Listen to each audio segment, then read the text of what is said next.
في المقله بحال هكا، البلاصه اللي كيكون الزيت قليل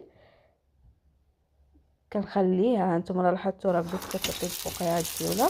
صافي ملي كنحس بها راه شدت في راسها وتحمرت واحد شويه من التحت، صافي كندير كنهزها بداك الصفاي وكنحطها في الكاسرونه بحال هكا البنات.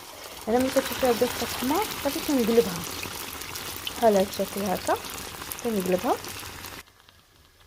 وكنخليها حتى كطيب بحال هكا البنات. هانتوما راه تحمرات كلها، تحمرات بحال هاد الشكل هكا، كلها تحمرات كاع من الجوانب كامل ديالها تحمرات. صافي كناخذ واحد الصفايه وكنحط فيها ديريكت الشفن ديالنا باش كيتسكر من داك الزيت اللي كان باقي، وكنبقى هكا مستمره نفس العمليه. كنبقى نشد الكويره الاولى اللي يتبنى صافي حتى النهايه. كنهزها هي الاولى كنديرها في ديك المقله، ومن بعد ملي كتحمر لنا من التحت كنعاود نضيفها هذيك